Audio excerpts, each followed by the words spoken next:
Hey, we're back. It's Red Eye. We have a privilege to have America's funny man, Mr. Niel Hamburger here. Hello, Niel. Hello, Greg. How are you doing? I am good. I'm good. You've been opening for Tenacious D. How's that been going along? Well, you know, it's good to play for the big crowds. We played Madison Square Garden. We played all over England. But I'll tell you what, if any of your viewers have a children's birthday party they need an entertainer for, we'll do that too. Oh, that's fantastic. How much do you charge for a children's birthday? Well, somewhere between a bucket of warm water and $3. Oh, fantastic. There was news about Anna Nicole Smith. She may be dead, but her legend still lives on. About a sex tape. Her ex-boyfriend, who's currently in jail, Mike Hatton, I think is his name. Mark Hatton says right. that there's a missing sex tape. Does this concern you at all? Do you have any missing sex tapes, Niel? No, I don't, but I know where hers is. Where I have the scoop. I don't know if you want controversy on your show, but I've got the scoop on this. Yes?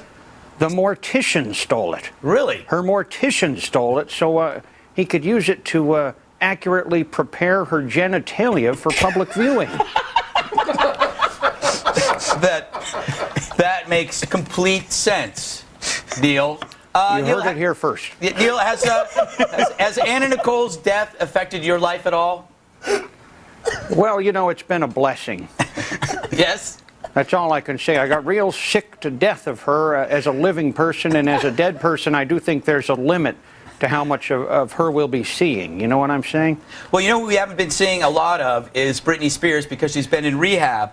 Although, the latest news is that she's been breaking the rehab rules by using her cell phone, by not going to group therapy sessions, and actually leaving and going on shopping trips when she's supposed to stay in.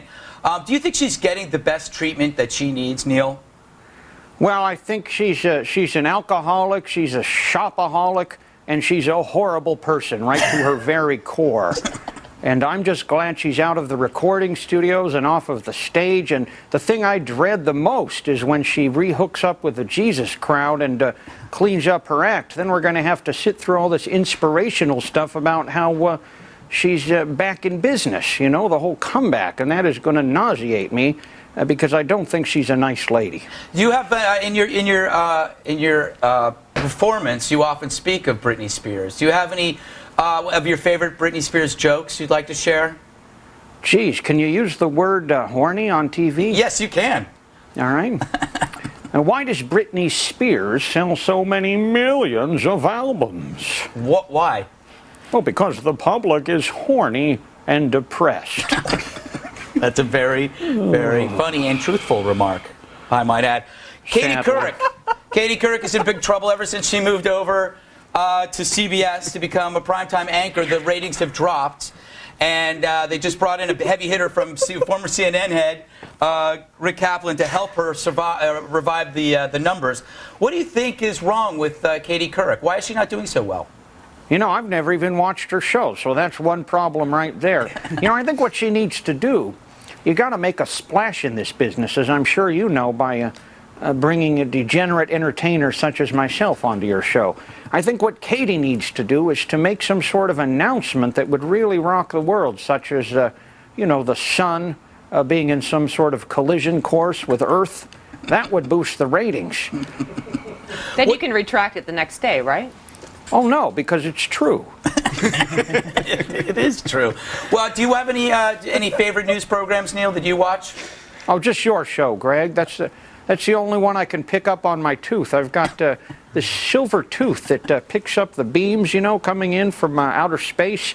And I can sort of watch it if I hold a mirror up underneath my jaw. Oh, that's fantastic. So you got some good coverage. That's fantastic. Well, Niel, we're going to take a break. When we come back, we're going to talk to you about Tori Spelling and her obsession with excrement. Are you excited about that? See you in a minute. Or 2 minutes, maybe.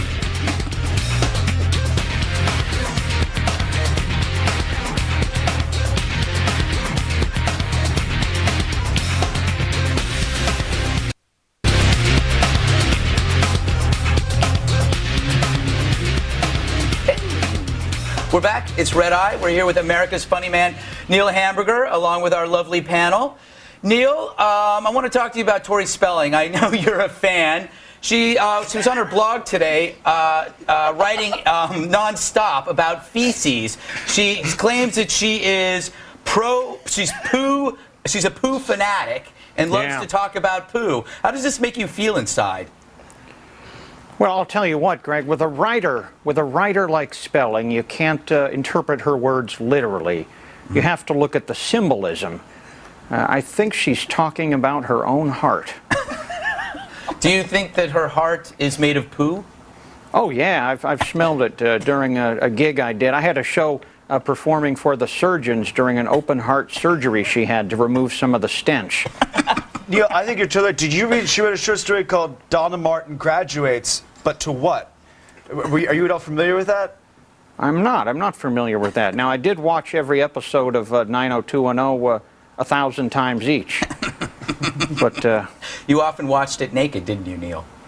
Well, you know, I'm still wearing the tux, but naked inside. Yes. I want to quickly go to my artwork. As you know, I draw the news. In this case, I drew Tori Spelling, and I believe that if she indeed defecates, she would defecate a fluffy little cat-dog hybrid. Remember, if you go to redeye@foxnews.com and name this piece of art, you will win an autographed original, which I promise I will send to you within the next 6 months. I swear on a stack of Bibles. You really captured her uneven nostrils there. I did. It's one of my better drawings. You're getting better and better. Neil, I know you love McDonald's. You often refer to McDonald's in your performance. They're introducing a new gourmet burger with Angus. It's a quarter-pound burger made of Angus beef. How does this make? Are you excited about it? Would you buy it? Well, I'm a little worried about it. Now you're going to get all of high society dining there, and I won't be able to get a table. No, honestly, I don't know what they're thinking with that. Do they think people are going to be any happier throwing up a $4 burger than they were throwing up a 99-cent one? What do you normally eat, Neil? Fruit cocktail. That's all you need to survive. It's got all the minerals and the proteins and the sugars and everything, and that's what I credit my youthful looks to. Do you, where do you normally eat? Do you eat at restaurants or because you're constantly in the driver's seat? In the driver's seat of my car, I open the can up. You get good at it. You know, I have to drive 700 miles a day. I'm on a tough schedule, so you don't have time to pull over and eat anything else. And I've only spilled a couple of cans in the last month. I've gotten very good at opening them on the fly. Speaking of eating, I want to go to this footage of this Mexican man who recently shed nearly 400 pounds.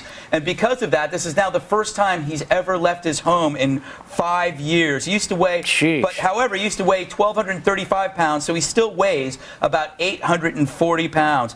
Don't you think that the fact that the lifestyle of being immensely fat means you just stay in all day, isn't it good to be fat, Neil? I'll tell you what, I would like to know where that 400 pounds went, because I could use it to make a nice warm blanket. Well, that's one that the Minutemen won't have to worry too much about, I think. Yeah, I don't think he'll be crossing the Rio Grande anytime soon. You are a fattest. Neil, how do you stay in shape? What makes you think I stay in shape? Well, you look like you're in pretty good shape. Well, you know, if all you have is half a can of fruit cocktail a day, you're not going to gain a lot of weight like your friend there. Neil, when and where are you appearing next? We're going to be in Australia next. I think the next show is in Geelong, Australia, and then we're headed out to Texas, and basically to every town there is. We will be there this year. Well, that's fantastic. We feel it's a blessing that you're here with us tonight, and we thank you for coming here. And when we come right back, we're going to do tomorrow's stories and read our viewer email, so don't go away. Thank you.